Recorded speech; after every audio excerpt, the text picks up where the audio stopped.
वाहिगुरू जी का खालसा श्री वाहिगुरू जी की फतेह। सरकार ने न्यू एजुकेशन पॉलिसी 2020 का ऐलान किया है। सरकार का मनना है ये जी पॉलिसी है पिछली पॉलिसी नालों काफ़ी बेहतरीन ते फायदेमंद साबित होगी। पर जी पिछली पॉलिसी है अगर आप उन्होंने भी देखिए जिदे काफ़ी चिर तो बदलाव की वाकई लोड़ सी, उस पॉलिसी के अधीन भी काफ़ी जोड़े साडे देश के नौजवान ने अमरीका वर्गे देशों के उच्ची उच्ची पोस्टां ते भावें इंजीनियर हो, डॉक्टर हो, साइंटिस्ट हो या बैंकिंग फील्ड हो, उच्ची उच्ची पोस्टां ते अपने देश के फायदे के लिए लाया। पर सरकार का मनना है कि जी ये पॉलिसी है ये पिछली पॉलिसी नालों काफ़ी बेहतरीन ते बच्चों का जो भविख है काफ़ी उजाले च रहूगा।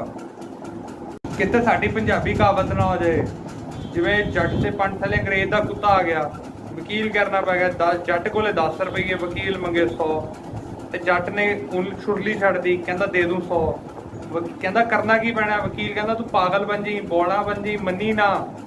लो जी जट बहुत ही सियाना सी, वो कहता ठीक है। वो गया जज मुरे, जज कहता क्यों बई तू अंग्रेज का कुत्ता अपनी पंड थले दिता? कहता हुर्र। कहता बड़ा बदतमीज आदमी है। कहता गल की कर रहे हैं? कहता हुर्र। कहता बाहर कटो पागल है। वकील भजा गया, पट्टू मेरी फीस तो दे। कहते हुर्र। ये ना होए ये जी पॉलिसी बनी है उतले लैवल ते ये स्कूलों ते कॉलेजां वाल आके हो जाए हुर्र। ते अगे असी ये पॉलिसी दे फायदेमंद ते नुकसानदायक गल्लां करांगे। Running in circles, never leave me alone. Say I don't answer the messages, I pick up my phone. Say we all need some time just to. हुण असी पहले पॉजिटिव पॉइंट बारे गल करांगे इस पॉलिसी दे। जद पहला सी ते सानू 10वीं तो बाद 3 फील्डां विच पिछली पॉलिसी के अधीन ते सानू डिवाइड कर दिता था जिहदे विच कमर्स, साइंस ते ह्यूमैनिटीज़ सन। जे आपां साइंस करिए ते आपां बाकी 2 जी फील्ड से साढ़े लिए बंद हो जाती सन। पर यह जी पॉलिसी आई है ये पॉलिसी के अधीन असी जे साइंस कर रहे हैं तो असी कमर्स से ह्यूमैनिटीज़ की कोई भी सबजैक्ट सानू पसंद है असी उहदे नाल कर सकते हैं। ये सब तो वधिया गल है। तो बच्चे नूं उहदी जिहड़ी अपॉर्चुनिटी है या उहदा जिहड़ा शौक है वो कभी मरेगा नहीं। जिदा मैं खुद साइंस की तो मैंने पोलीटिकल फील्ड में इंटरस्ट सी पर असी नहीं कर सकते सी। ये सुन के मैंने थोड़ी जी जेलसी जरूर होती है। पर आने वाले बच्चों लिए पॉइंट दूजा पहला जी एजुकेशन सिस्टम से 10+2 के सिस्टम नाल चलती सी जिदे विच बच्चों की जी शिक्षा सी 6 साल की उम्र तो शुरू हो जाती थी। पर जी हुण दी एजुकेशन सिस्टम जी पॉलिसी आई है वो 5+3+3+4 के सिस्टम नाल चल रही है जी सानू इंटरनेशनल लैवल ते विदेशों नाल दा मुकाबला करन साडी मदद करती है। 3 तो 6 साल की उम्र तक प्राइमरी स्कूल रहता है जिहदे विच बच्चे की सोशलिंग जिहड़ी इंटरैक्चुअल एक्टिविटी चलती है। फिर आ जाता है 2 साल फर्स्ट एंड सैकेंड क्लास जिहदे विच अल्फाबैटिक पावर बच्चे की इनक्रीज होती है। ये हो गया अपने 5 साल। इस तो 3 साल होती है जी प्रैपरेटरी स्टेज, उहदे विच रहिंदी है जी playing, discovery, activity based classroom चलते हैं। फिर आ जाती है साडी मिडल स्टेज, वो भी होती है जी 3 साल की, वो होती है क्लास 6 तो 8। उहदे विच एक्सपीरियंशियल लर्निंग रहिंदी है, science, maths, arts, social studies, humanities वर्गे सबजैक्ट्स पढ़ाए जाते हैं। फिर आ जाती है जी साडी सैकेंडरी स्टेज। जी सैकेंडरी स्टेज होती है वो होती है 9 तो 12 तक, 9वीं कक्षा तो 12वीं कक्षा तक, जिहदे विच तुहानू मल्टीपल डिसिपलिनरी स्टेज स्टडी समझाई जाती है ते नाल फ्लैक्सीबिलिटी रहती है तो तुहानू काफ़ी ऑप्शनस मिलती है सबजैक्ट्स की। पॉइंट 3 वोकेशनल ट्रेनिंग जी नवी एजुकेशन पॉलिसी 2020 बनी है उहदे विच वोकेशनल ट्रेनिंग नूं काफ़ी फोकस किया जाता है। जिदा वेल्डिंग, कारपेंटरी, गार्डनिंग वर्गे जिन्हां कामां नूं हिंदुस्तान में छोटा समझा जाता है वो कामां ते काफ़ी फोकस है क्योंकि विदेशों में उन्हां दा काफ़ी उन्होंने आदर मान सत्कार मिलता है जॉबां करके।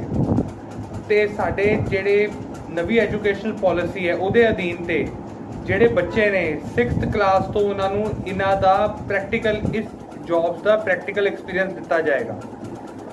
जिदा कि उन्होंने जब प्रैक्टिकल एक्सपीरियंस दिता जाएगा उस टाइम पर इन्होंने कोई बैग्स लैके जाने की कोई लोड़ नहीं। इन्होंने सिर्फ गार्डनिंग, वेल्डिंग, कारपेंटरी कराई जाएगी। तो सरकार का भी मनना है जे साडे देश नूं तरक्की करनी है तो सानू ये जिहड़ी चीज़ां है गार्डनिंग, वैल्डिंग, अपना कारपेंटरी, चाय बेचना, यही साडे देश नूं तरक्की करा सकती है। तो इन्हां दी दो योजना बड़ी चलदियां, एक पकौड़ा योजना बच्चों लई ते अमीरां लई भगोड़ा योजना। अगर ये पकौड़ा ते भगोड़ा योजना चल जान तो साडा देश बहुत तरक्की करेगा। पॉइंट 4 जिहड़ी नवी पॉलिसी बनी एजुकेशन वो सैल्फ असैसमेंट नूं काफ़ी फोकस करती है। इहदे विच जिहड़ी पुरानी पॉलिसी सी ਉਹਦੇ ਵਿੱਚ ਟੀਚਰ ਬੱਚੇ ਨੂੰ ਅਸੈਸ ਕਰਦੀ ਹੈ, ਰਿਪੋਰਟ ਕਾਰਡ ਵਿੱਚ ਵੀ ਟੀਚਰ ਬੱਚੇ ਨੂੰ ਅਸੈਸ ਕਰਦੀ ਹੈ, ਪਰ ਜਿਹੜੀ ਨਵੀਂ ਪਾਲਿਸੀ ਹੈ ਉਹਦੇ ਵਿੱਚ ਟੀਚਰ ਬੱਚੇ ਨੂੰ ਵੀ ਅਸੈਸ ਕਰਦੀ ਹੈ ਤੇ ਬੱਚਾ ਖੁਦ ਆਪਣੇ ਆਪ ਨੂੰ ਅਸੈਸ ਕਰਦਾ ਹੈ ਤੇ ਬੱਚਾ ਆਪਣੇ ਆਪ ਨੂੰ ਆਪਣੇ ਜਿਹੜੇ ਕਲਾਸਮੇਟ ਨੇ ਉਹਨਾਂ ਨਾਲ ਵੀ ਅਸੈਸ ਕਰਦਾ ਹੈ ਤੇ ਇਹਦੇ ਨਾਲ ਜਿਹੜੀ ਬੱਚੇ ਦੀ ਸੈਲਫ ਇਵੈਲੂਏਸ਼ਨ ਤੇ ਸੈਲਫ ਡਿਪੈਂਡੈਂਸ ਵੱਧਦੀ ਹੈ। ਵੈਸੇ ਵੀ ਜੇ ਆਪਾਂ ਨਾਰਮਲ ਲਾਈਫ ਦੀ ਗੱਲ ਕਰੀਏ, जब आप स्कूल च होंदे आ, कॉलेज च होंदे आ, टीचर ते पेरेंट्स सानू दसदे ने साडी परफॉर्मेंस, साडी कमियां ते साडी पेशियां, पर जब असीं अपनी एक्चुअल लाइफ च जाने आ ते कोई सानू नहीं दसदा। उत्थे सानू सैल्फ असैस करना पैंदा अपने आप नू। जे सानू ये पहले ही साडी 6th क्लास तो असीं सैल्फ असैस जे अपने आप नू करी जाइए ते ये जिहड़ी चीज़ साडा काफ़ी बेनिफिट करेगी साडी फ्यूचर लाइफ विच भी, ਜਿਹਦੇ ਨਾਲ ਸਾਡਾ ਬਚਪਨ ਤੋਂ ਹੀ ਅਸੀਂ ਆਪਣੇ ਨੂੰ ਸੈਲਫ ਅਸੈਸ ਕਰਦੇ ਰਹਾਂਗੇ। ਹੁਣ ਆਪਾਂ ਪੰਜਵੇਂ ਪੁਆਇੰਟ ਵੱਲ ਆ ਜਾਂਦੇ ਹਾਂ। ਜਿਹੜਾ ਪੰਜਵਾਂ ਪੁਆਇੰਟ ਹੈ ਜੋ ਐਜੂਕੇਸ਼ਨ ਪਾਲਿਸੀ 2020 ਬਣੀ ਹੈ ਉਹਦੇ ਵਿੱਚ 6% GDP ਦੇਣ ਦਾ ਇਹਨਾਂ ਨੇ ਐਲਾਨ ਕੀਤਾ ਹੈ। ਜਿਹੜੀ ਪਿਛਲੀ ਪਾਲਿਸੀ ਸੀ ਉਹਦੇ ਵਿੱਚ 3% GDP ਦੇ ਰਹੇ ਸੀ, ਜਿਹੜੀ ਕਿ ਬਹੁਤ ਘੱਟ ਹੈ ਫੋਰਨ ਕੰਟਰੀਆਂ ਦੇ ਮੁਕਾਬਲੇ। ਪਰ ਜੇ 6% ਕਰ ਦਿੰਦੇ ਨੇ ਤੇ ਇਹਦੇ ਨਾਲ ਕਾਫੀ ਜਿਹੜੇ ਬੱਚੇ ਨੇ ਉਹਨਾਂ ਨੂੰ ਕਾਫੀ ਐਕਸਪੋਜ਼ਰ ਮਿਲੇਗਾ ਤੇ ਬੱਚਿਆਂ ਦਾ ਜਿਹੜਾ ਫਿਊਚਰ ਹੈ ਤੇ ਕੰਟਰੀ ਦਾ ਸਾਡਾ ਫਿਊਚਰ ਬਹੁਤ ਬ੍ਰਾਈਟ ਰਹੇਗਾ। ਪੁਆਇੰਟ 6 ਜਿਹੜੀ ਪਿਛਲੀ ਐਜੂਕੇਸ਼ਨ ਪਾਲਿਸੀ ਹੈ ਉਹਦੇ ਵਿੱਚ ਬੱਚੇ ਰੱਟਾ ਮਾਰ ਕੇ ਜਾਂਦੇ ਸੀ ਤੇ ਪੇਪਰ ਦੇ ਆਉਂਦੇ ਸੀ। ਰੱਟਾ ਮਾਰ ਕੇ ਬੱਚਿਆਂ ਨੂੰ ਕੁਝ ਸਮਝ ਨਹੀਂ ਆਉਂਦਾ ਸੀ ਕਿਉਂਕਿ ਰੱਟਾ 3 ਮਹੀਨੇ 6 ਮਹੀਨੇ ਜਾਂ ਪੇਪਰ ਤੱਕ ਸੀਮਤ ਰਹਿੰਦਾ ਹੈ। ਪਰ ਜਿਹੜੀ ਨਵੀਂ ਐਜੂਕੇਸ਼ਨ ਪਾਲਿਸੀ 2020 ਬਣੀ ਹੈ, ਸਰਕਾਰ ਦਾ ਇਹ ਮੰਨਣਾ ਹੈ ਕਿ ਉਹਦੇ ਵਿੱਚ ਬੱਚਿਆਂ ਨੂੰ ਕੋਈ ਰੱਟਾ ਮਾਰਨ ਦੀ ਲੋੜ ਨਹੀਂ, ਕੋਈ ਮੈਮਰੀ ਕਰਨ ਦੀ ਲੋੜ ਨਹੀਂ ਪਏਗੀ ਤੇ ਪੇਪਰ ਉਹਨਾਂ ਨੂੰ ਅੰਡਰਸਟੈਂਡਿੰਗ ਨਾਲ ਦੇਣਾ ਪਏਗਾ। ਦੋਸਤੋ ਹੁਣ ਤੱਕ ਅਸੀਂ ਗੱਲ ਕਰ ਰਹੇ ਸੀ ਪੋਜ਼ਿਟਿਵ ਪੁਆਇੰਟਸ ਦੀ, ਪਰ ਹੁਣ ਜਿਹੜੀ ਆਪਾਂ ਗੱਲ ਕਰਾਂਗੇ ਉਹ ਕਰਾਂਗੇ ਨੈਗੇਟਿਵ ਪੁਆਇੰਟਸ ਦੀ ਇਸ ਨਵੀਂ ਬਣੀ ਪਾਲਿਸੀ 2020 ਦੀ।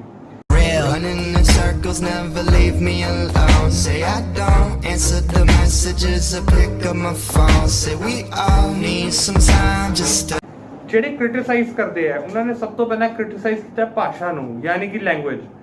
ਇਹ ਜਿਹੜੀ ਪਾਲਿਸੀ ਹੈ ਇਹਦੇ ਵਿੱਚ ਲਿਖਿਆ ਗਿਆ wherever possible the medium of instruction till grade 5 and preferably till class 8 and beyond will be the local language, regional language and home language।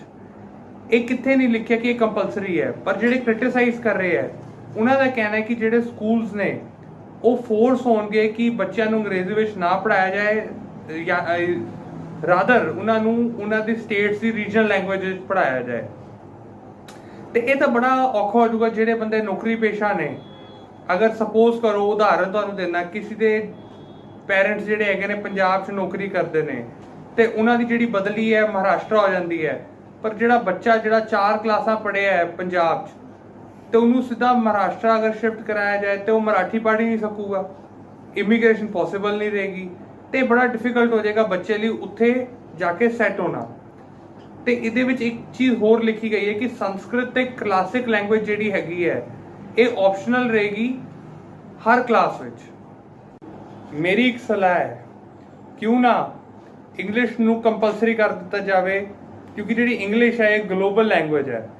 Suppose करो जे आप US यूरोप वर्गे देशों में जाने तो उससे असी लोगों का इंटरैक्ट कर सकते हैं। जे आप किसी फील्ड में भी जाने, मार्केटिंग होगी, एजुकेशनल फील्ड होगी, तो उत्थे भी सानू काफ़ी बेनिफिट मिलता है।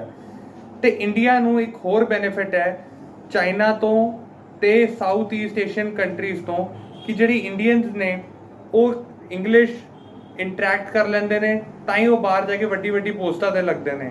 जिहड़े चाइनीज़ ने उत्थे इंग्लिश नू ते साउथ ईस्ट एशियन कंट्रीज़ उत्थे ਇੰਗਲਿਸ਼ ਕੰਪਲਸਰੀ ਨਹੀਂ ਹੈ ਤਾਂ ਹੀ ਉਹਨਾਂ ਨੂੰ ਅੱਗੇ ਡਿਫਿਕਲਟੀਜ਼ ਆਉਂਦੀਆਂ ਨੇ। ਇਹ ਨਵੀਂ ਬਣੀ ਪਾਲਿਸੀ 2020 ਦਾ ਦੂਜਾ ਨੈਗੇਟਿਵ ਪੁਆਇੰਟ ਇਹ ਹੈ ਕਿ ਟੀਚਰ ਤੇ ਸਟੂਡੈਂਟ ਬਾਡੀਜ਼ ਨੇ ਇਹਨੂੰ ਕ੍ਰਿਟਿਸਾਈਜ਼ ਕੀਤਾ ਹੈ ਕਿ ਇਹ ਐਂਟੀ ਡੈਮੋਕ੍ਰੈਟਿਕ ਹੈ। ਕਈ ਪੋਲੀਟੀਕਲ ਪਾਰਟੀਜ਼ ਨੇ ਵੀ ਇਹਨੂੰ ਕ੍ਰਿਟਿਸਾਈਜ਼ ਕੀਤਾ ਹੈ, ਜੈਸੇ ਕਿ CPI, ਕਿ ਜਿਹੜੀ ਪਾਲਿਸੀ ਬਣੀ ਹੈ ਇਹ ਸੈਂਟਰ ਨੇ ਲਾਗੂ ਕਰਤੀ, ਕਿਸੇ ਸਟੇਟ ਤੋਂ ਕੁਝ ਨਹੀਂ ਪੁੱਛਿਆ। ਤੇ ਜਿਹੜਾ ਐਜੂਕੇਸ਼ਨ ਹੈ ਇਹ ਕੌਨਕਰੈਂਟ ਸਬਜੈਕਟ ਹੈ, ਜਿਹੜੀ ਕਿ ਸਟੇਟ ਤੇ ਸੈਂਟਰ ਦੋਨਾਂ ਦੀ ਲਿਸਟ ਵਿੱਚ ਆਉਂਦੀ ਹੈ। ਪਰ ਇਹ ਜਿਹੜੀ ਪਾਲਿਸੀ ਹੈ ਇਹ ਸਿਰਫ ਸੈਂਟਰਲਾਈਜੇਸ਼ਨ ਨੂੰ ਪ੍ਰਮੋਟ ਕਰਦੀ ਹੈ, ਕਿਉਂਕਿ ਇਸ ਪਾਲਿਸੀ ਦੇ ਵਿੱਚ ਇੱਕ ਪੁਆਇੰਟ ਹੈ ਕਿ new teachers training board will be set up for all kinds of teachers in the country and no state can change that. ਕਹਿਣ ਦਾ ਮਤਲਬ ਜੋ ਵੀ ਪਾਲਿਸੀ ਬਣਦੀ ਹੈ ਜਾਂ ਜੋ ਵੀ ਇਹਨਾਂ ਨੇ ਲਾਗੂ ਕਰਤਾ ਉਹ ਸੈਂਟਰ ਲਾਗੂ ਕਰੇਗੀ ਤੇ ਸਟੇਟ ਉਦੋਂ ਕੋਈ ਰੋਕ ਨਹੀਂ ਸਕੇਗੀ।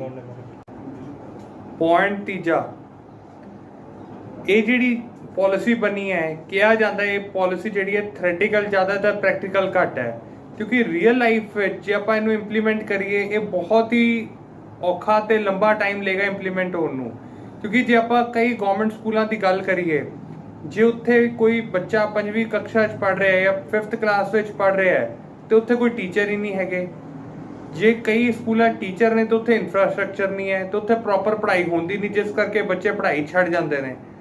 ਕਿਆ ਇਹ ਟੀਚਰਸ ਇਹ ਹਾਲਾਤਾਂ ਦੇ ਵਿੱਚ ਵੋਕੇਸ਼ਨਲ ਟ੍ਰੇਨਿੰਗ ਦੇ ਪਾਣਗੇ? ਕਿਆ ਇਹ ਟੀਚਰਸ ਵੈਰਾਈਟੀ ਆਫ ਸਬਜੈਕਟਸ ਬੱਚਿਆਂ ਨੂੰ ਪੜ੍ਹਾ ਪਾਣਗੇ ਜਾਂ ਬੱਚੇ ਪੜ੍ਹ ਪਾਣਗੇ ਸਬਜੈਕਟਸ, ਜਾਂ ਉਹਨਾਂ ਦੀ ਕਿਸਮਤ 'ਚ ਹੋਏਗਾ ਵੈਰਾਈਟੀ ਆਫ ਸਬਜੈਕਟਸ ਪੜ੍ਹਨਾ? ਇਹਨੂੰ ਇੰਪਲੀਮੈਂਟ ਕਰਨਾ ਮੇਰੇ ਹਿਸਾਬ ਨਾਲ ਬਹੁਤ ਮੁਸ਼ਕਿਲ ਹੈ। ਮੇਰਾ ਇੱਕ ਓਪੀਨੀਅਨ ਹੈ, ਮੇਰਾ ਇੱਕ ਸਲਾਹ ਹੈ ਕਿ ਇਹ ਜਿਹੜੀ ਪਾਲਿਸੀ ਬਣ ਰਹੀ ਹੈ ਇਹ ਉਤਲੇ ਲੈਵਲ ਤੇ ਤਾਂ ਪਾਲਿਸੀ ਬਣ ਗਈ, ਕਿਆ ਇਹ ਪਾਲਿਸੀ ਜਿਹੜੀ ਥੱਲੇ ਲੈਵਲ ਤੇ ਚੱਲ ਪਾਊਗੀ? ਕਿਆ ਬੱਚਿਆਂ ਦਾ ਜਿਹੜਾ ਭਵਿੱਖ ਹੈ ਇਹਦੇ ਨਾਲ ਵਧੀਆ ਰਹੂਗਾ? ਕਿਆ ਇਹ ਪਾਲਿਸੀ ਸਾਡੇ ਜੀਵਨ 'ਚ ਸੁਧਾਰ ਲਾਊਗੀ? ਕਿਆ ਇਹ ਪਾਲਿਸੀ ਜਿਹੜੀ ਪੜ੍ਹਾਈ ਹੈ ਉਹਨੂੰ ਕਿਸ ਹੱਦ ਤੱਕ ਬਦਲਦੀ ਹੈ ਤੇ ਕਿਸ ਹੱਦ ਤੱਕ ਇੰਪਰੂਵ ਕਰੂਗੀ? ਕੌਣ ਕਹਿੰਦਾ ਪਰਮਾਤਮਾ ਕਿਸੇ ਮੰਦਿਰ ਮਸਜਿਦ ਗੁਰਦੁਆਰੇ 'ਚ ਹੁੰਦਾ ਹੈ? ਸਾਡਾ ਮੰਨਣਾ ਹੈ ਪਰਮਾਤਮਾ ਜਿਵੇਂ ਸਾਗਰ 'ਚ ਲਹਿਰ, ਗੰਨੇ 'ਚ ਗੁੜ, ਦਹੀਂ 'ਚ ਮੱਖਣ, ਉਸੇ ਤਰ੍ਹਾਂ ਪਰਮਾਤਮਾ ਹਰੀ ਅੱਲਾ ਨਾਰਾਇਣ ਵਾਹਿਗੁਰੂ ਬਣ ਕੇ ਤੁਹਾਡੇ ਵਿੱਚ ਜਿਉਂਦਾ। ਤੁਹਾਡੀ ਸੇਵਾ ਉਹ ਪਰਮਾਤਮਾ ਦੀ ਸੇਵਾ ਹੈ। ਜੇ ਤੁਹਾਨੂੰ ਸਾਡੀ ਬਣੀ ਵੀਡੀਓ ਪਸੰਦ ਆਈ ਤੇ ਇਹਨੂੰ ਲਾਈਕ, ਸ਼ੇਅਰ ਤੇ ਸਬਸਕ੍ਰਾਈਬ ਜ਼ਰੂਰ ਕਰਿਓ ਤਾਂ ਕਿ ਅਸੀਂ ਵੱਧ ਤੋਂ ਵੱਧ ਲੋਕਾਂ ਤੱਕ ਪਹੁੰਚੀਏ। ਵਾਹਿਗੁਰੂ ਜੀ ਕਾ ਖਾਲਸਾ, ਸ਼੍ਰੀ ਵਾਹਿਗੁਰੂ ਜੀ ਕੀ ਫਤਿਹ।